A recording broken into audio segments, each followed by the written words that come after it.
if you're listening to this in the car and you're on your way home, we'll be in turn your around house. because we're in your house. We're in your house.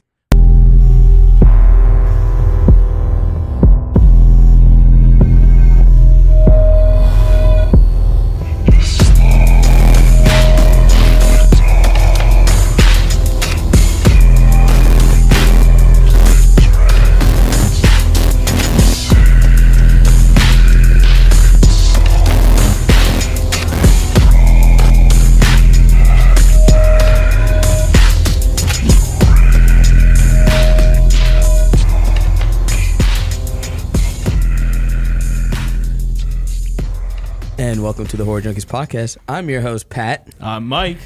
What up? What up? It's a Pat and Mike episode. My name's not Matt. God damn it. That's when you and me make a clone of ourselves. Matt. It does put together. Oh, Mike. The world isn't ready for that kind of shit. And he's just a Chad. Oh, God. No. Yeah. I would die. We have to kill it. Oh. There we go. I just pitched our shitty horror movie. There it is. All right, guys. Bye. All right. That's it. Fuck Jurassic World. Watch our movie. Yeah, exactly. Well, guys, welcome back to another episode of the Horror Junkies podcast. Hey, it's just us today. Yeah, no more guests. No more guests. Thank God I could talk. We said, get off our show. We don't like you anymore. No, it's just a lot of It's been a minute. It's been a minute. I miss you, Mike. I miss you, too. In our big room, all by our lonesome, some Lysol wipes, and a honey bun. I ate the shit out of that honey bun. That's the sponsor. You got to eat that honey bun. Yep. Well, guys, we got a pretty good show planned ahead for you. Oh, yeah. We're going to be talking about two Netflix originals. One by the name of Veronica, which is a movie. Yes. And the other one's going to be a Netflix original British series called Requiem. I'm already sweating. I can't wait to talk about that one. Oh, yeah, me too. But before anything, I think we got some announcements for the show. A little bit. We're on Patreon now, guys. If you want to give us money. I'm still living in my car. It's been months, ladies and gentlemen. Months. And I'll post a link in our show notes if you want to check out our Patreon page. No pressure. Yeah, no pressure. Just know that Patrick's living in his car. And I'm hungry and I want some pizza. Yeah, exactly. Also, our show is now, I don't know if I ever said it, it's on Spotify. Our show's now on SoundCloud. What? I know. And We're it's on SoundCloud? We're on SoundCloud. I'm getting a face tattoo tomorrow. Face tattoo tomorrow. Our name is MC Mike. Damn. I know. Hard. Trap Pat. Yes. And it's also on YouTube. Yeah, So, I just discovered this today, actually. Yeah. I did it like a week ago, and here I am finally telling you all about it. We're on YouTube. There's no excuses anymore, ladies and gentlemen. As well as some other things that we're currently working on, but we can't talk about it because we don't know what's happening. Unless you sign up for Patreon, then you can get that whole clip. We'll tell you everything about it. Yeah. We'll sit here naked and talk to each other. It's called The Naked Truth. The Naked Truth. I like it. I like it. You're welcome. But as first and always, guys, we're going to talk about some horror news. And it's a fucking lot of it. Jesus Christ. What a week, what a week, what a week. What a past couple weeks. Like, there's just been... Usually, there's not a lot of going on in the horror news. No. Or if there is, it's just shit we honestly don't care about. Yeah. But that's mostly 99% of the time. Shit we don't care about. Kanye West likes Trump. Yeah, Jesus Christ. But we have a lot of news. A lot of news. We want to pick your first one, Pat. You pick your first one. I'll pick my Mike. first one. All right, cool. He brought I'm pretty sure show about notes. this. I brought show notes. We fucking prepared today, guys. Well, the first thing I want to talk about is fucking Supreme is coming out with a Hellraiser clothing line. Let's get sponsored by Supreme. I mean, it's all Hellraiser 3 logos and shit, but that's cool with me. Some of the clothes are whack, but there are a pair of gym shorts that I am going to buy. I think it goes on sale the 26th here in the States. You can actually go get it. So, what is that? That's tomorrow or today when you're listening to the podcast. Yeah. But I just think it's funny how like mainstream Hellraiser is becoming to be like a huge skateboarding company clothing line is producing clothing with Pinhead all over it. Yeah. I mean, Supreme's kind of weird anyways. Yeah. I saw a car the other day covered in Supreme stickers. I was like, costs a shitload of money. Yeah, I was like, wow, dude. I want to buy a hammer with Supreme on it. Please do. They sell that. It's fucking crazy. Of course they do. They sell anything you can buy just with Supreme logo It's on it, and it costs more. Perfect marketing. Because you make What a brand. like I said, man, check it out. I will. It's cool. I want a Hellraiser There's a giant shirt. denim jacket just covered in pinhead. Really? Is it covered in pins? Yes. They have pins on the jacket? Yeah. It's just the literal jacket made of pins. I want it. Yeah. It's crazy. No one will give me a hug. It's like What's the difference now? You're going to ruin my white shirt. Another thing that I thought was interesting was this movie that's trying to be crowdfunded, being crowdfunded to be remade, and it's Ghost House, which... I've never seen it. You never seen it? It's where it's from in Italy. It's called La Casa, and there's a series 1, 2, and 3. Mi casa? What? Mi Casa, Su Casa? Hey. Fucking... Well, the thing is... Jalapeno. I think The Evil Dead, if I'm not mistaken, was called La Casa in Italy. And there was 1 and 2, but they never made 3. So 3 is like the La Casa 3 or Ghost House is like the unofficial sequel to the Evil Dead series, apparently. Okay. It's really bad. I watched some of it. It's pretty bad, but the crowdfunding teaser and graphic images look sick as shit. Okay. So hopefully it happens, man. I'm stoked to see some people. I heard remake and I was already out. So I don't know. I'm just kidding. That's true. I'm all for it. I'm interested. I'm gonna watch the movie. What do you got going on with your news? What was that? I don't know. I didn't read this part of the page You don't yet. read that. What you had? There's something that's going on that was just played today, man. The Halloween trailer. Hey. That no one saw except for the people that were there. Yeah. But apparently it's scary. I'm ready for it. You know, we weren't ready for it, but now we're excited. Well, because we just got like a shitload of cool trailers that just came out this week. Yeah. Due to Marvel Infinity. Yeah. Yeah, we got Venom. Dude, Venom. Oh, that's one bit of the news. I guess we can go into Yeah, that. because Venom is fucking pretty... And they're talking about starting a... Kevin Feige wants to start a whole horror... cinematic universe with Blade and all that shit. And they want to do it darker, right? Yeah. I am okay with that. Me too. I feel like Blade is one of those movies that could be remade like as a series, and it would do better now than it did back then. Yeah, for sure. Mainly because it came out in like the 2000s, right? Yeah. Yeah. Either that or I think like late 90s. Late 90s. Yeah, because I think it was before The Matrix. Yeah, because we can just not ever see film from that era ever again. I'd be happy. What? Bro, I watched Queen of the Damned the other day. Yeah, that's a bad film, all right? Shit, that movie was garbage. It's almost as bad as Dracula 2000. Yeah, oh my God. But hey, that soundtrack. Jonathan Davis. But yeah, back on Halloween. The poster we got is because we didn't talk about that last week. We didn't have time. The poster's so sick. It actually has the eye fucked up from when Laurie stabbed him with the coat hanger. Hey, so the continuity is fucking on point. So this takes place 40 years after the first movie. Yep. So we're not. So everything's retcon, like didn't happen. It's fine. I'm okay with this. Halloween. No Busta Rhymes. Or no, was it Exhibit or Busta Rhymes? I think it was Exhibit. No, it was Busta Rhymes. I don't remember. One of those guys. Well, it wasn't Samuel, so. It wasn't Samuel. So that didn't happen? No. Thank God. You know, I'm okay with it. Like I said, me too. I mean, Season of the Witch was kind of cool in a weird way. It was when they were trying to go anthology. Yeah. Which I was like, okay. But I like the fact that, like, apparently Jamie Lee Curtis's character is, like, this, like, overprotective warrior who's trying to protect her family to make sure Michael Myers never escapes. Shocking alert, he escapes, apparently, and wreaking havoc on his... Are they going with the sister or no? A daughter, I mean? Sister. Well, Laurie? I guess so. Are they going to do that? I don't remember. They haven't released a lot of information about Halloween, which is really cool because it comes out this year, and we still don't know too much about it except for it's just 40 years after the events of Halloween. Yeah. Which, again, I like okay. And this is canon for the first movie. Yeah. Sure, let's fucking do it. John Carpenter's on it, so, I mean, I'm stoked. When I heard that, I was like, all right. It's going to be good.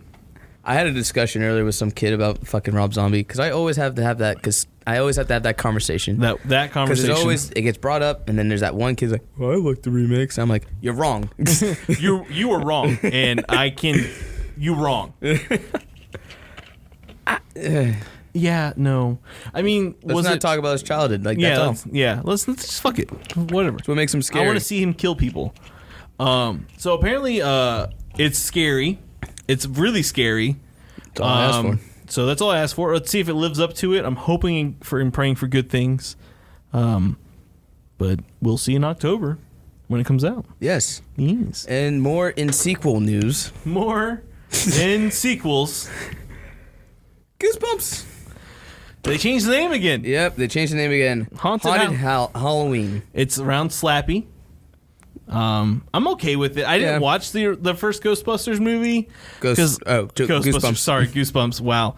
I didn't watch the first Goosebumps movie because I really just wasn't stoked on the fact that it was very comedic. Yeah. It wasn't bad. It was just like, it's exactly what you feared. Yeah. But what I'm hoping for is that they learned from that first movie and they kind of changed the direction a little bit. Make it a little darker. Make it a little dark. I think it's going to be a little darker. I hope so. Take some notes from it. Take some notes from it. Well, speaking of it, fucking Andy, the director of It, came out and said, Chapter 2, you better have your adult diapers. It's going to be darker and scarier. Which I want to hear from a sequel. Always. Always. Especially with a nice surprise that we got with that first movie. Oh, yeah. And then confirmed Jessica Chastain, I can't remember say her last name, is playing the adult Beverly. So that's confirmed, and that's all who's been confirmed, I think. Keep it going. I mean, the original kids will be in the movie because there will be flashbacks to the 80s. Or I've seen some 80s. like fantasy like lists of people. And it's always fun. Yeah. So if they keep this fun going, why not? Yeah, get us hyped for the fucking movie. For real. There's gonna be a third Wolf Creek. I like those movies. Wolf Creek's a good movie. I think I've only seen the first one. I need to catch up. I don't remember what happens in the second one. I can't remember what happened in the first one. Is that the movie where like the cover art is like the girl with blood down her leg and it's like desert? Or am I thinking of something completely fucking different? I don't know, man. I'm probably thinking of something completely fucking different. Boy, I don't know. This is a horror junkie stump. Yep. I don't know. I got this compooper right here, but I ain't gonna use it. All right, and Netflix's May's list of movies are be coming out. Hellboy 2. Go. The Golden Army. Yes. Scream 2. Wow, we were. The Reaping. The Reaping. I like that movie. That movie was bad. I tried to say it with a straight face. That comes out May 1st. May 4th is Endgame. Endgame? Yeah, I don't know. I guess it's that movie. That science fiction movie. Are all the cubes going to still be on there? Are they on Netflix? They're all on Netflix. What? All 3 cubes are on Netflix. I got to go home and watch those. You do. If you just type in cube, you'll find it. All 3 of them. I might be tripping and I know what to watch now. Just kidding. Don't call the cops. But the one discussion I want to talk about. Okay. The sad news of is that all that's coming out on Netflix, or is that all you care about to say? That's all I care about to say. Okay. Everything else, I'm just like, I don't know what that is. I don't have time to look this up. This is the Horror Junkies list. I'm helping y'all out. Yeah. Those are the movies that are more important. Everything else is trash. And some con series I never fucking heard of. Con? Okay. Whatever. A show I hold dear to my heart. A franchise I loved since I was a wee lad. Yes. And now we see it come to an end. We do. Ash vs. Evil Dead is not getting renewed for another season. And Bruce Campbell has came out and said he is retiring as Ash. What a guy.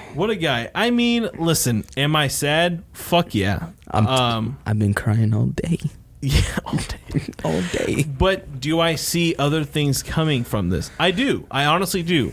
Because just because he's done playing Ash doesn't mean he's necessarily done with the Evil Dead franchise. Can we continue the franchise from the remake? Exactly. That's another fine. thing. Let's pick up that storyline. I love the dark horror that you guys went for with the in the remake in 2013. I've seen a recent post where people are like, should his daughter become the person like Ash? And I would be okay with that. Yeah. Like, as long as she gets her hand cut off. She has to have her hand cut off. It's the Star Wars rule. Yeah, cut your damn hand off, get a chainsaw arm. Just when you thought you weren't badass enough. Exactly. And I would like to see Netflix pick it up. That would, honestly, like, that should have been the starting point. Exactly. I'm pretty sure they probably had a better deal with fucking Starz. Starz was probably hyped them up like, oh, we're going to do like 7 seasons. Yeah. Oh, here's all this money. Yeah. And then realizing that they were probably using the Ash vs. Evil Dead for people to come to use their streaming website. Yeah. And it backfired. But of course it's going to happen. Fucking hard. Yeah, because people are just going to fucking pirate it. Listen, which is what killed the show. Let's be honest here. Everyone knows y'all did it. Everyone who was pirating Ash vs. Evil Dead, you're the reason why the show failed. Thanks. It's not user. It was ratings, but it was because not enough people were just. And I get it. Get it. You don't want to pay X amount of money for Starz. Look, I don't pay for it. I use someone else's account. Be like Patrick. Be like me. Steal people's shit. Exactly. Not pirate it. But like I said, it's a family friend. Yeah, family friend that has all the channels. So there it is. I just win. Yeah. I mean, it's sad. I got them connects. But like I said, one door closes, another opens. I don't see the Evil Dead franchise being buried. No. I feel like, if anything, it's going to come back in a movie form, and we're going to see a second to the remake of 2013. Man, that's going to be very confusing for people that are not in this shit like we are. What the fuck is going? What do you mean there's 10 movies in this fucking 3 seasons? Do you want to talk about this weekend? This weekend? The shocking truth? The shocking truth of Friday the 13th. So apparently this is mildly come up based on some real shit. The Friday the 13th movie killings. Had no idea. Me either. So the inspiration behind the original Friday the 13th, if we're cutting right to the point, was John Carpenter's Halloween. We can all agree on that like he 100%... he pulled from that shit just because he wanted to rip up and get cash. Why not? Mm-hmm. But apparently there's like one real life murder case that predates the release of Friday the 13th by 20 years that sure seems to have loosely inspired Cunningham's seminal slasher. So much in fact that Finland's Lake Bodom murders are often referred to as the real Friday the 13th. So there's like this show called The Shocking Truth, and apparently they're going to dig deep into the notorious real-life murders and crimes and explore how Hollywood turned them into its most memorable thrillers. So check that out. It's airing, when April 28th. April 28th, and it's in a couple days. Just a little quick synopsis. Apparently on June 5th, 1960, at Bodeminsky Lake, 15-year-old females, Malala... I'm going to fucking butcher these names, man. These are some fucking Viking last names. Melania Emreli Berjokland. I don't know. We apologize. We apologize. You're dead, but we apologize. Yeah, another respect. Another person and an 8-year-old male, Seppo, were killed while sleeping inside a tent by blunt force trauma to their heads from a stone. From a goddamn stone. Stone. They Jason X that motherfucker. God damn. A stone. A stone? But yeah, if you're weird like us and you like to know like the weird behind the scenes details about why some horror movies get made, like I said, check it out, April 28th. It's called The Shocking Truth. I don't know if we have the channel here in the States. Yeah. But I'm sure it'll be on the internet. You pirated Ash vs. Evil Dead. You can pirate this shit if you want to. Assholes. But yeah, it's kind of cool. I do it too. Okay. I thought guilty as. I thought it was kind of cool to have like a real life thing. And they just caught that fucking serial killer, the Golden State Killer, today. Oh, did they? 40 years on the run, dude. Word. He was an ex-cop. That's hard. Can't trust cops. Can't trust him. But yeah, dude, fucking 40 years, he killed a lot of fucking people, man. What a guy. Crazy. What a guy. All right, you want to dig deep in the show now? Let's that's enough news. It's okay. We haven't had news in a while, guys. We had to cut it short because we had all the bozos had to talk. No, fucking. I love them. I love them too. We're going to have a lot of guests next month. Next month. Well, I can't wait to announce that. You know what? Wait till the end of the show and we'll announce what we're going to be doing in the month of May. The month of May is going to be a fun month for you guys. You wait till Not fun for us. No, not at all. You're going to have to tie me down to the chair.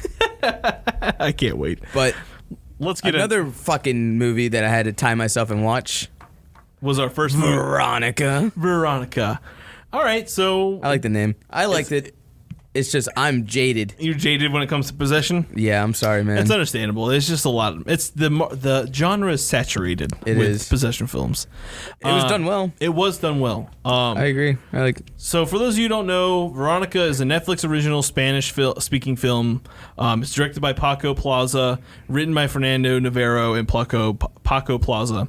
And it's set in Madrid, Spain, of course, in the early 90s. And a teen girl finds herself besieged by an evil supernatural force after she played with a Ouija board during a fucking eclipse with her two friends. Why the fuck, out of all the days, you picked an eclipse to fuck with a Ouija board? To talk to good old Papa. To talk to good old Papa. Oh, just so you guys know, spoilers will be happening. There's a big dick in there. There's just a giant dick. But yeah, so if you haven't watched Veronica yet, guys, check it out. It's a lot of fun, a lot of weirdness, and it's a true story. Based on some true story events, so we'll talk about that as well. Yeah, I kind of liked how they started it. Like, they did the whole, let's show you, like, the kind of the climax of the story. Yeah. And then go back and explain what that was. Mm-hmm. I like when movies do that. It kind of leaves you like, oh, what the fuck happened? Yeah. It gives you that what the fuck happened, so you get... This movie had a lot of vibes of, I guess because it's Spanish, but wreck. Did you watch it in Spanish, or did you flip it to English? You can flip it to English? Yeah, you can do that on Netflix. If you go up, for those of you who don't know, if you ever find a show that's in a foreign language and you don't want to watch subtitles read subtitles for a reason, if you go up to while you're watching it, go up to the options thing and go to audio, you can switch it into different languages. I knew that. I didn't know you could switch it to English though. Yeah, if it has, but it's like not their voices though, right? No, it's gonna be some dude. Yeah, it's dubbed. So that's why I said subs over dubs always, Patrick. I don't want to hear some other dude telling me what the hell's going on. Yeah. Even though you're probably going to tell me you're going to do that for me for the next thing we have to review. Oh, yeah. I'm a fucking story You're going to have to break this down for me, man. But Veronica, I mean, like, for me, I feel like for our time, it's a really good possession film. Yeah. It's not that quirky, cliche-seeking possession film because it's different. It makes you think about it. Yeah. Like, is she really possessed? Or is she losing her fucking mind? And I like when they do that. They play that really well throughout the movie because you're like, is this all happening in her head? Like, yeah. And it's fucking it. That's the part I did like about it. Yeah. And I like the fact that she's like this weird, like almost grungy kid too. Like, yeah. She's not like, she goes to a Catholic school. The blind nuns creep the fuck out of me. Like, and she did it to herself. So she doesn't see the demon no more. That was cool. Metal. Yeah, she fucking blended her goddamn self. But the point is, like, so the main character and her two friends were fucking with the Ouija board in the basement of their fucking creepy Catholic school, and I don't know, like, I guess I'm assuming eclipses amplify supernatural things. Yeah. And this girl just lays to the ground and starts screaming. No, she's whispering. Mm-hmm. And she was apparently whispering like she's gonna die in 3 days or some shit. Because it all happens in the span of 3 days. It feels like forever, yeah. But it's like 3 days. And there's like some undertones of like, family struggles. Oh yeah, like I mean that adds on to the fact that like, is she losing her grip with reality? Like her dad is dead.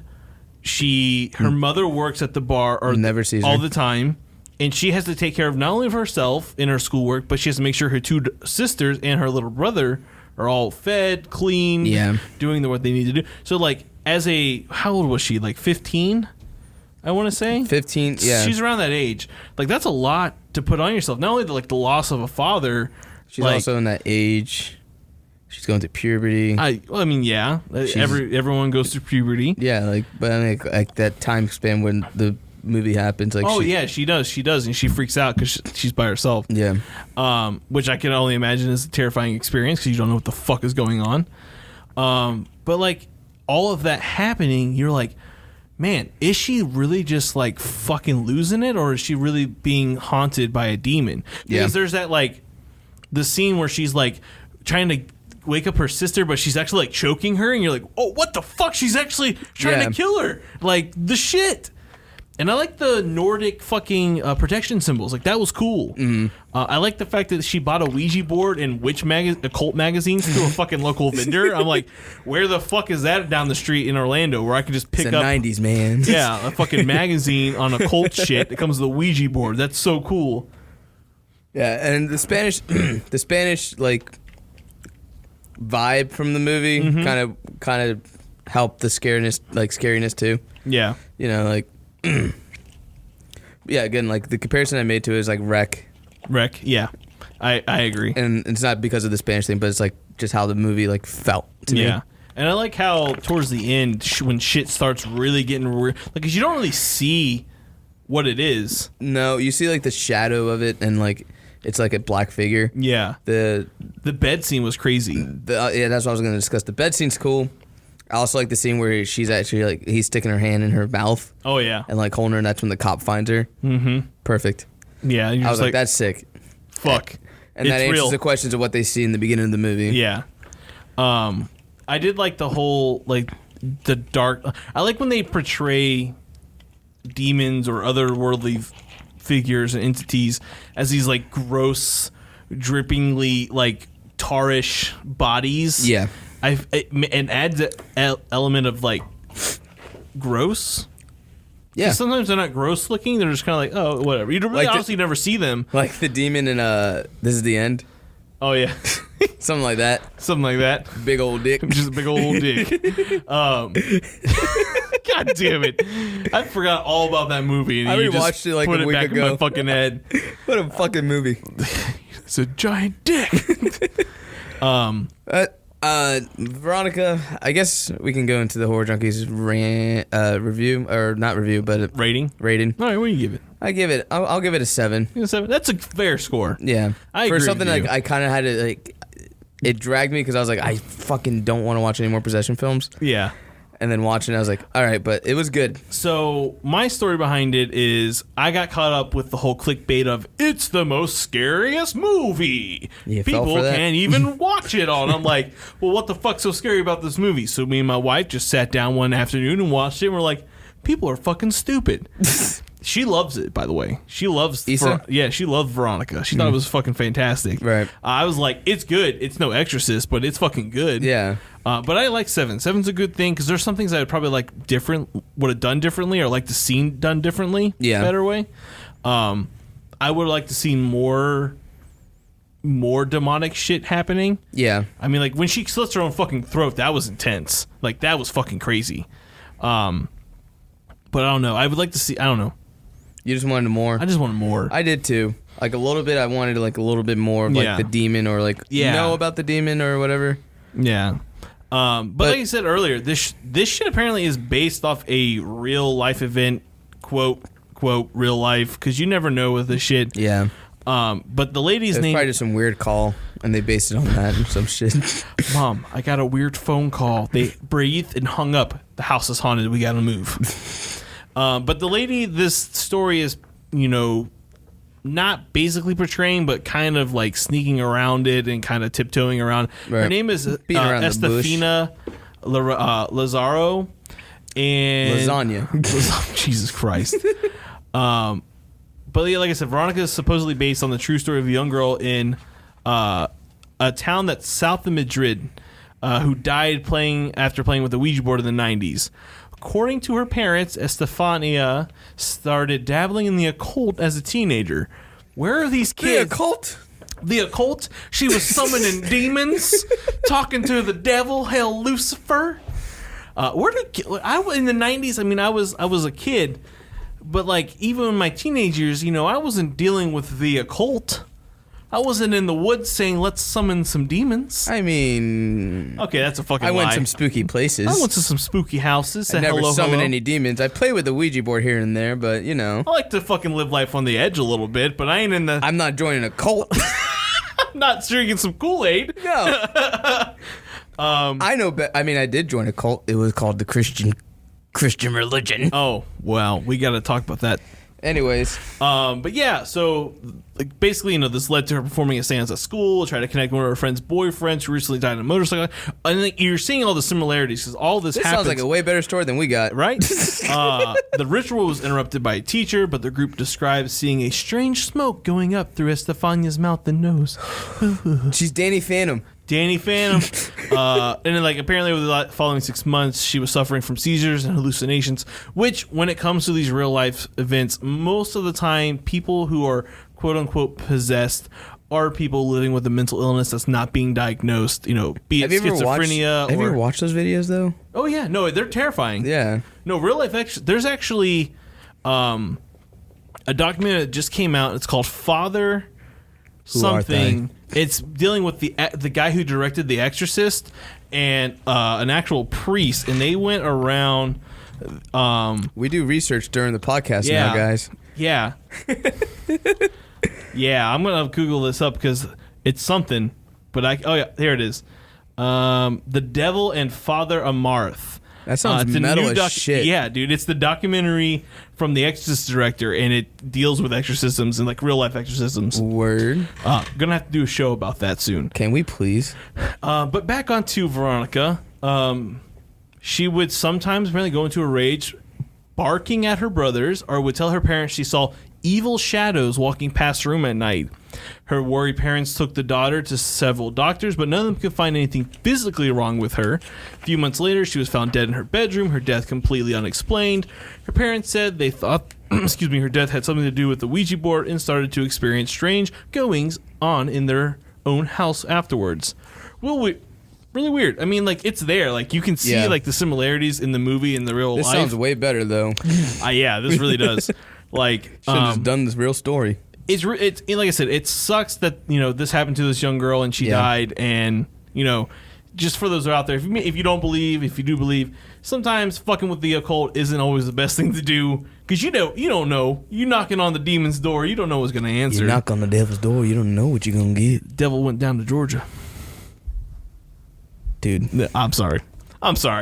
Just went there. This is gonna be some fiddling. I'm trying to play the song in my head now. No.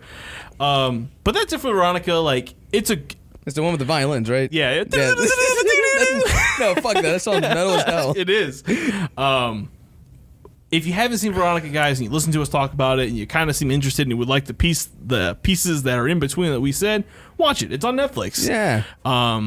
It's a decent watch. I mean, like, you pop it in at one night when you're bored and you're home alone, pop some Poppeth Kernel, board yourself on that shit, and maybe you'll get frightened, maybe not. Maybe you'll yell at your TV like we did.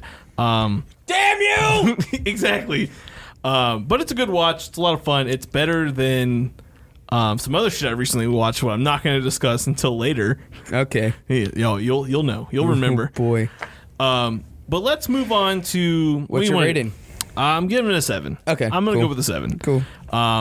So I have a question. Do we talk about the next thing or talk about the comic? We talk about the next thing, then comic. We'll leave the comic for the last. Okay. So rectum. Not rectum, it's requiem.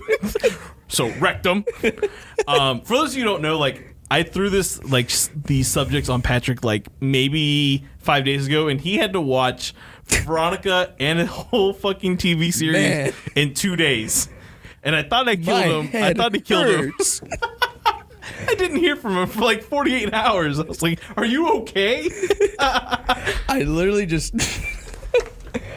I got stoned. The marijuana. And watched it all. I had to watch Rectum. I had to watch Requiem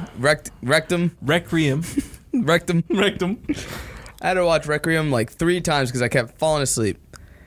Ladies and gentlemen, if you're into Twin Peaks, this is your bread and butter right here. Because it is a very slow fucking burn, and you got to pay attention to every little detail. But it's a justice burn. Oh yeah, because at the end, the rewards are bountiful. So for those of you who don't know, Requiem is a recent Netflix release. I think it came out like a couple of months ago. We're a little late on this, but that's not a big deal. It's directed by Malaya Below, and it's written and created by Chris Murska. What a guy. What a guy. And just so you know, Patrick, what is this about? I think. Don't you do this. Don't you put this on me, Ricky Bobby. I wrote you a little blurb. I'm gonna break it down for you guys. Patrick, I want you to give me what your best thought of this is. So there's this professional cello player. Cellist. Real nice on the eyes, I'll tell you. A real ding, I'll tell you. Oh my God. Dame to kill for. Sees her fucking mother cut her fucking slit her throat right in front of her. That's it. That's all you need to know. And she's all like, what the fuck? All right, the good thing about the show is like they mourn that for like a whole episode. Which is good because it's real life. Like you would mourn the if fucking your fucking mom just slit her throat in front of you, you'd be like, you're not going to be okay. I am not. I'm going to need a... I can't play cello anymore. I'm going to need a pill. Yeah. One of those fucking incidents. Yeah. And she tries to figure out why like her mom would... like what drove her mom to the point of killing herself. Also trying to figure out like again, why she did it. Yeah. Finds out that her mom is involved, quotes, into this unsolved case 20 years ago. Yep. Of a missing child named... I forgot her name. Clara. And... Right? Yeah. Yeah. Fuck. And how that goes back to the main character. And you need me to help you there, buddy? Yeah. Okay. Because I fell asleep. He finished it though, guys, and he enjoyed it. It's just it's hard. It is one of those shows you have to invest time in. I watched it in one night. I didn't leave my couch. I finished it this morning. For 6 hours. I didn't move from my couch. That's how pulled in I was. Yeah. But Requiem, let's just get it. It's part supernatural thriller, part psychological horror. Takes in its inspiration from psychological horror films of the late 1960s and 70s, which, if you've seen it, you'll definitely agree. Rosemary's Baby, Don't Look Now, and The Innocents, like, to the T. Like, as soon as I started, like, in some of the episodes, they get into, like, this weird satanic cult type of shit with children, I was like, Rosemary's Baby, 100%. But it also avoids easy answers and instead playing on uncertainty and ambiguity, which I loved. Like, I love that the show did not give you everything right up front because it is a TV series. And the thing is, like, characters know shit and they're not revealing that, and you know that they know. God, yeah. Or like you don't know that they know. It's like a fucking true crime unsolved shit. You're like, I know the answer, but like I can't tell you what I know. The fact that this show has like both those elements of the who done it and then what the fuck is she? Yeah. type of thing. It blows you away. Yeah, it's fucking crazy. I liked it a lot. Again, I'm gonna watch it again, knowing what I know now, and like dug deep into it. It's been a hard week, Mike. I understand. I couldn't sit there. I'm sorry. I'm sorry. I passed out like 7 times. I'm sorry. I would wake up and I'm like 2 episodes ahead than I was. I was like, fuck, damn start it. Over. The cinematography in this show is beautiful, though. Oh my God! The way it is filmed is. Can we please get more BBC and Netflix collabs? Please, for real. Because that was fucking the music score on this, brilliant, and the shots. I mean, it's your tip. It looks like it was done by BBC. Yeah, it was just phenomenal in that sense. Like if you don't like the story or the show, and you can appreciate the art of like filmography, cinematography, you would appreciate the show because like it has great shots, fantastic musical score, and honestly, I would say it has probably one of the best storylines I've seen in a TV show in a while. Yeah. So pretty much what Patrick is saying is, in his way of explaining the show, your main character is Matilda Gray. She's this world-renowned cellist playing sympathies with her friend Hans, who's a pianist. A penis. A penis. The way the show starts off is you're listening to this guy listen to her music, by the way. And he eventually goes into his house. He sees something. He looks in a mirror, and he sees something, and he starts running around breaking mirrors. Just breaking mirrors. You're like, what the fuck is going on? And then you find later it cuts to a scene. This car drives up. The old man is on the roof. He then commits suicide. Right then and there. They cover it up, apparently, later in the show, because they had a drug fucking scheme going in the bed. They were growing fucking pot in the back of this guy's fucking mansion. But it goes into play, like, where Matilda ties in is her mother was listening to the same music, looked in the mirror, saw something, and then went to her daughter's, like, the reception the theater where she's playing, And she, Matilda is currently hanging in the back door where, like, no one really knows where she's hanging out. And her mom's just there, hands her flowers, goes, "I'm sorry," walks away. What the fuck? Yeah. Follows her to, like, this dark garage, slits her fucking throat right in front of her. The first 15 minutes of this show just set, like, the crazy, bizarre precedent that was going to follow it. She finds a box in her mom's apartment. It's got all these, like, weird photographs and news clippings and videos of this mysterious kidnapping that happened 23 years ago of this little girl, and it's unsolved and all this shit. And Matilda does what any normal grieving person would do, obsess over why the fuck this was laid out for her to find, and go to the town and find it. Man, that scene was really intense. Like, it was. Like, when she was mourning about her mom, like, I forgot she was acting. When she finally broke down, when she finally broke down, I was like, I forgot I was watching a show. Yeah. Like, kudos to them. They're acting on the show. Yeah, the actress was fucking fun. Everyone's acting was on point in the show. The things I really love about the show, from the storyline to the characters, cinematography, all that, is the use of symbology, satanic cults, child sacrifice. Yeah. And a weird way of angels. Yeah. So in this show, there's this. She finds this symbol in the house, and it's called the Monas Hieroglyphica.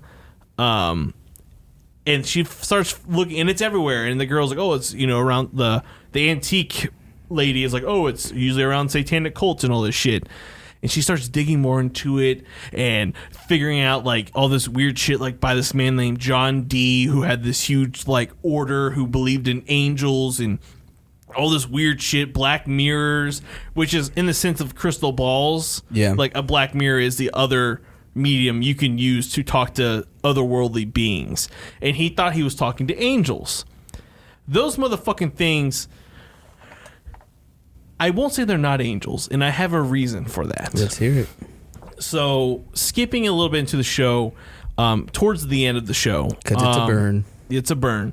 She has to be willing to come into this area to be chosen. She's chosen or something. Something weird. Right. This secret satanic cult has chosen her to be the vessel of their ancient being. And it happens. She allows it to go inside of her. It's supposed to be an archangel. Now, I don't know about you guys and what you believe in, but motherfucking angels don't kill people. And there's a cutscene where she's just stabbing a motherfucker, like, over repeatedly in a kitchen, which I believe it was Nick, the character Nick, that she, like, they live with in this house. Well, and in the end, she has 4 graves. 4 graves, but there's not a 5th one. There's not a 5th one. But the 5th one, I believe, is the antique lady, the witch. She's a witch. Right. She's powerful. So I think You don't think she double-bodied one of the graves? No. Okay. No, I feel like they would have buried 5. Yeah. I believe Nick's dead, the retired cop is dead, and the husband and wife are dead. Okay. I believe the witch, the main one of the cult, is alive. That means there's going to be a second season. I hopefully hope we get a second season for this. That'd be really cool. want it. Here is my thing. Is it an archangel? Yes.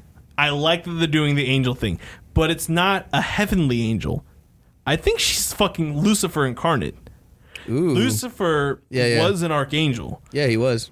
And was cast down to hell for all of those who went to Bible school, but he also had followers who were cast down with him.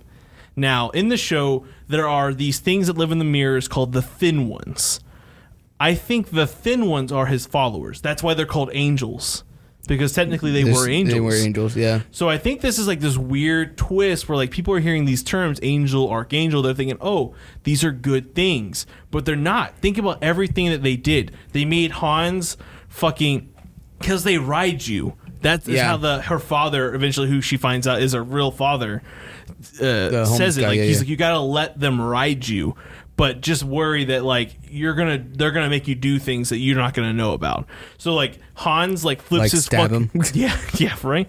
Hans like gets in a car wreck in like I think episode 5. Yeah, it's episode 5. He gets in the car wreck. He later is seen by a sheep farmer. He's just eating a fucking dead sheep naked and just runs into the fucking woods. I was like, Terminator. That was a weird scene. Yeah, it was weird. It made you think like, okay, whatever this is, it isn't normal. Yeah, like this isn't like a good entity. It's bad. And anything that requires a child sacrifice, let's just go and say it's probably not a good thing. I think the slow burn is necessary for this type of story because it presents itself as one thing and then turns into another. Yeah, it really does. Because like first you're like, wow, this is just like it's like a true crime thing, like, and you're you're trying to figure out why, like the whodunit thing, like I said earlier, and then it just turns into this other show, and it turns into this other thing where it's like, what the fuck is going on? I literally, when I was done watching it, I was like, what? I texted you. I was like, what? Yeah, what the fuck? And I was like, what episode are you on? What episode are you on? I'm like, I'm done. I'm freaking out, man. Issa and I watched it in one night, and we were just like, fuck, this was fantastic. Yeah. And I like the fact that, like, John D., who's a person referenced in the show, he's a real person. Mm-hmm. Like, I did some research on this show because there's really not that much out about it. There's people looking at you through the windows. Demons. They make me uncomfortable. I know. But like the symbol is carved out of stone in episode 2, and you'll see it. They're outside talking about it. I wish they would have dug that up. Yeah. I really want to know what's under there. Me too. Because it looks like it's a doorway or some sort. Season 2. As I said, is the Monas Hieroglyphica, or the hieroglyphic monad, and it's an esoteric symbol invented and designed by John Dee, the Elizabethan magus and court astrologer of Elizabeth I of England. So it predates, like, it's like 15, I want to say it's 16th century, like, shit that's going on. Like, that's what I like about the show, is they pulled real life, like, tangible literature, right, and used it. So, like, they have a good reference guide. It's a smart show. It's a smart show. It's a smart show. You can't keep up. You're not a smart boy. You're not a smart boy. You're not a smart boy. Or woman. We don't discriminate here. No. Cover my tracks real quick. There you go. Good for you. So apparently the hieroglyphic embodies Dee's vision of the unity of the cosmos, and it's a composite. You said it like a smart guy. Composite. Composite of various endotrinic and astrological symbols. Dee wrote a commentary on it, which serves as a primer of its mysteries. However, the obscurity of the commentary is such that it is believed that Dee used it as a sort of textbook for a more detailed explanation of the hieroglyph, which he would give in person. So, like, no one really knows. Yeah. He just gave, like, some half-ass explanation, and he was like, well, if you really want to know more, you got to meet me in person in my dark cave. Oh, God. It's like, reading this brought me back to a podcast we both listened to, the Black Tapes, with the Order of the Sisyphus. Yeah. That shit, I was like, bro, is this connected? Did I just find the real-life Order of the Sisyphus? Am I going to fucking die or something now? This show, it's deep. I would love to hear other people's thoughts. Like, if you've watched it, like, hit us up and tell us what you think. Yeah. The ending is fucking bizarre. Don't let the podcast be the end of the discussion. Yeah. She goes into a bathroom, does this weird fucking, like, cortexing, like, and then her eyes turn black. Fucking black, and you're just like, oh shit, the Archangel's out. That's like one of the last shots, and I was like, what the black fuck? Eyes made me really feel like it was Lucifer. I'm like, fucking demons have black eyes. Yeah.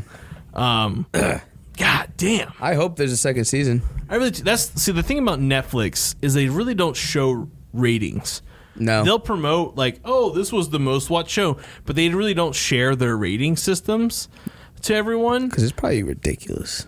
You gotta think about how many people have a Netflix account. True. I mean, how many people talk about Netflix. Which is something I wanted to talk about in the news, which we'll discuss a little bit afterwards. Okay. But I mean, for Requiem, I mean, guys, it's worth the watch.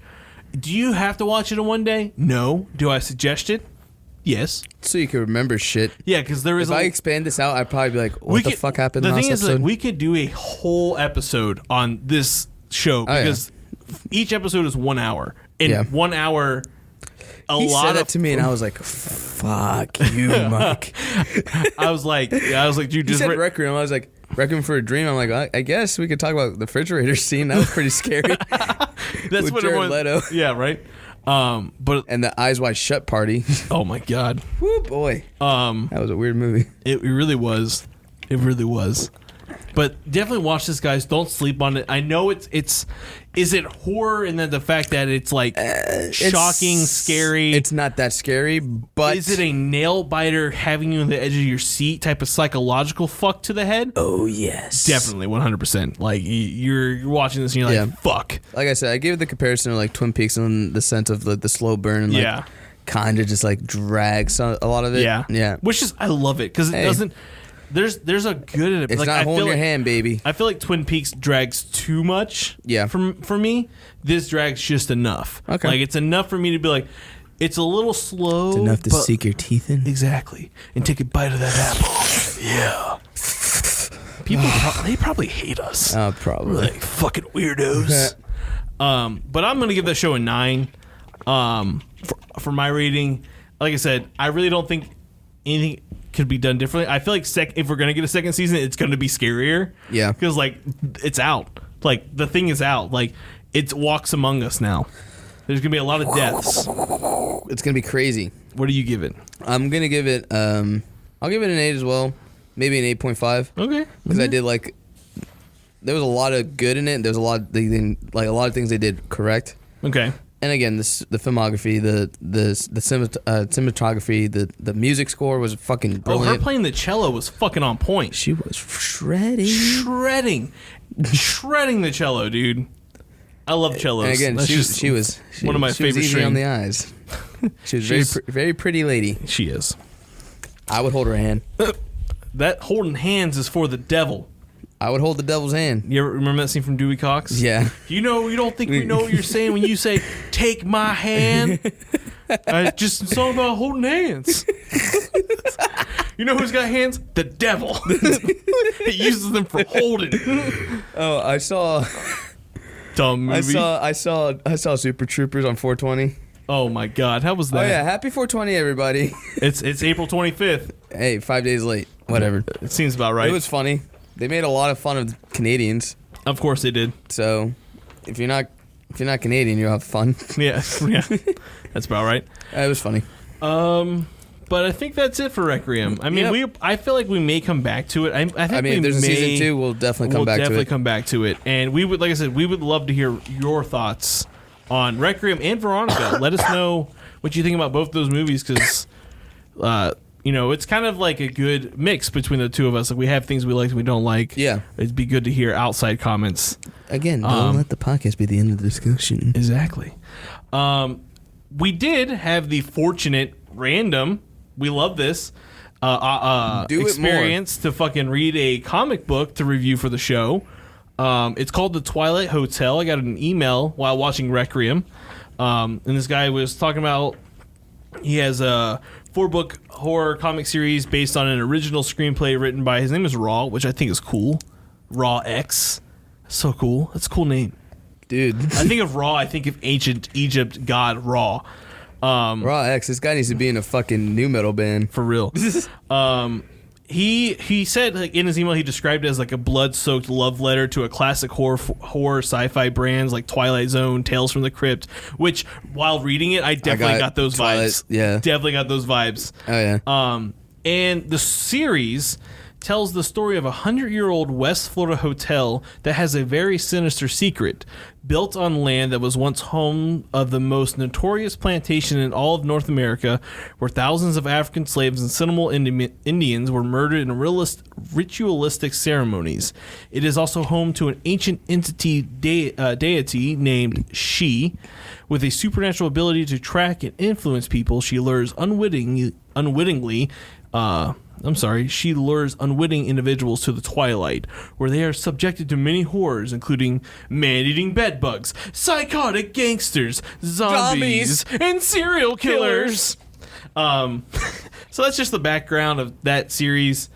I'm not gonna do a spoiled review of this. Okay. Just because, like, you want people to pick up the comic book. I do want people to pick this up because it is a good read. I read the first issue and I was really like, I didn't finish. Patrick didn't finish. That's also why we're not doing spoilers. Exactly. But I did love the opening of the opening scenes. So sick, so cool. The artwork. It did remind I'll get into that later. Yeah, it did remind me of Tales from the Crypt. It really did. It's kind of like an intro to the show. Like it has a narrator. Yeah, it's kind of cool. So it's cool, and what happens to the narrator is a lot of fun. It's very gory. The art is fucking excellent. I like it. Apparently, the bellhop is on every cover, and that's like a character they have. His name is Benny the bellhop. Yeah, it's just like a Crypt Keeper. Crypt Keeper, yeah. And it's just really fun. And all so the series, the first issue is called. He should have a House of Halloween Horrors. He should. That'd be something. That would be something crazy. The first issue is called Head of the Tail. Issue 2 is Bed Bugs. Issue 3 is Truth or Consequences. And issue 4 is Pushing Up Daisies. Now, am I going to tell you what each one of those is about? Obviously not. You could look that up yourself. No, I'll post it on the show notes for you guys. It's quite a lengthy synopsis. But so book 1 is a really good setup for what the fuck is going to be, like what's going on. Like, I kind of get the vibe from just the first couple of pages. Yeah, like what the show or what the book, the comic book's gonna be like, how it presents itself, and what to expect. So you have the narrator who's a handyman. Yeah. It's the handyman. Just the handyman. He's worked there for a lot of years, since he was like a youngster. And he's telling the readers his most horrific stories of this haunted hotel. Mm-hmm. There is a deity, and there's a reason for that deity. And like I said, the first issue is a lot of background, but it's really good background. Like you're reading, you're like, wow, this is fucking crazy. There's sacrifices and killings and murders and all this crazy shit happening in this hotel. And I like the fact that it takes place in Florida. Is this a real place? I have no idea. I didn't look that up. We should talk to him. Hey, you ever been to this place? Because if so, we're going. Yeah. We're going to go check this out. Horror Junkie exclusive. I want to go to a haunted place so bad. Oh, I'll set something up. I've been having an itch. An itch? An itch. I'll have to hit up our friends at American Ghost Ventures and see if they can hook us up with some weird shit. I'm trying to see some ghouls. Some ghoulies. But I mean, the writing for me was well done. It's dense, but not too dense. Like, it's not like slam, kick, pop, frick dang kids. It's what you get with most typical independent artists that don't have letter restrictions, like how much they can actually say in a comic. Yeah. Because there's a lot. And I'm really looking forward. It's a Kickstarter right now. They're doing some more funding, and they're going to release all 3 issues, because you can pick up the first one. And I really want more, man. I'm like fucking like, I wrote him. I was like, yo, can I get the next fucking 3 so I can finish this series? And he was like, gotta wait till the Kickstarter's done, man. I'm like, fuck. Damn. But hey, he's out there. He's out there. What about the artwork? How did you think of the art? I liked it. Yeah? Yeah, the painty digital vibe. Mm-hmm. I'm into it. Yeah. Figured you have some words to say about the artwork. Yeah. I liked it. Yeah. I like his paneling, the way he panels. Yeah, the paneling's cool. I like that too. The structure of it is really cool. Especially when he cuts his head off. I was like, this is sick. Spoiler. It's not really a big spoiler. Who cuts whose head? Exactly. But like I said, guys, just a short little review. It was a fun little read. Always support independent artists. A lot of our, one of our good friends, Patrick Sparrow from This Might Sound Crazy, he's releasing his comic book soon, Zorma. Is he gonna give us a copy? I'm gonna pick one up. Hell yeah. I'm gonna buy one from him in May. I think it comes out in May, so soon. And then another person that I don't know that he's friends with. His name is Trevor Henderson. I want to say I hope I said his name right. I know it's Trevor.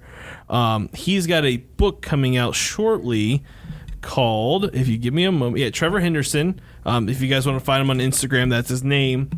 But it's a ghost story book called Old Noises in Empty Rooms. It's got some pretty cool cover art, and it's coming out in May as well, and it's just a bunch of ghost stories, and he's been posting clips with little snippets on his Instagram page, and I'm fucking interested, and I cannot wait to read this. Hell yeah. Hey man, I'm all for the new horror comic books. I am too, man. I've been, again, another itch I have. I need my reads, Aliens #1 Dust to Dust is coming out. I just saw it. Dark Horse is releasing it. Oh, word. Yeah, I just saw it before we came in. So it's another alien story arc kind of thing. like I said, pick that up. Twilight Hotel. It's by Raw X. It's got so fucking metal. So fucking metal. I don't remember the names of the other people, but there's artists, of course, letterers, and all that kind of stuff. It's Square Biz Comics, I want to say, is the publisher. But I'll post it in the show notes for you guys, like links to where you can find their information, and pick up that copy of the book and support independent artists, because they're the ones who give you the quality work, not these big corporate guys. Yeah, Hollywood gives you watered down bullshit. Yeah, if you never read Black Science or Saga, you need to. Dude, Saga's so you need to good. pick something up and read that shit, because it'll blow you away. Saga gets my old panties wet. What else? I guess we can do our little quick announcement for May before we end the show. Well, guys, May is going to be the It's So Bad It's Good month. Film Fest. Shitty movies. All in galore. A whole month full of just really bad horror movies. Some that are garbage and some that are so bad they're good. And we're going to get some guests on the show. We're going to have guests on the shows. First week is going to be our good friend Jeej. Yes, our good friend. We're going to watch. We can tell him. Go ahead. Evil Bong. And Trolls 2. And we're also going to be talking about Hobgoblins, which was referred to us by the Good Morning Nancy podcast. Hell yeah. I watched that the other day, and, well, I can't wait to talk about it. Oh, wow. It's something else. I also got to watch those two movies, because I've never seen Evil Bong. You've never seen Evil Bong? Never. I've never wanted to. And I've seen Trolls 2, but it's been a long time, so I need a refresher on that one. Now, do you want to do Evil Bong the first movie? Or do you want to do number 4, which is called Evil Bong 420? Obviously. I don't care. Whichever one you guys choose, I'm fine with it. I think I'm going to go with the first one. So, just to be fair. The It's So Bad It's Good Film Fest will be kicking off May. If you guys have any suggestions, any just bad movies, hit us up at the... Happy Thanksgiving. Happy fucking... No, I'm not watching Thanksgiving, goddammit. Hit us up at horrorjunkiepodcast@gmail.com. Send us the movies, preferably something easy that we can find, because I know there's a lot of like independent movies that are really not that great, but it just has to be easily watchable. If you have a link for it, because a lot of movies are on YouTube that are older, just shoot it to us and we'll watch it. If it's on Amazon, throw us some money so we could buy it. Yeah, we broke. But as usual, guys, I mean, like, send us your reviews, send us suggestions. If you have anything you would like us to discuss on the show, again, that email is horrorjunkiepodcast.com. horrorjunkiepodcast@gmail.com. And we'll do it, man. We'll talk about whatever you want us to talk about. Weird shit. I'm into it. Let's do it. Whiskabiba. Wish Khabib. As always, too, guys, leave us a review. Subscribe to us on iTunes, Spotify, SoundCloud, Podbean. Whatever the fuck you listen to podcasts on, we're on there. I promise you. I've invaded the internet. We're on fucking YouTube now. We're on YouTube. So subscribe to us. Tell your friends. We like to hear the feedback. But as always, guys, I'm Mike. And I'm Pat. This has been another weird, hairy, and sweaty episode of the Horror Junkies podcast. See you guys next week. Stay weird. Bye, bitch.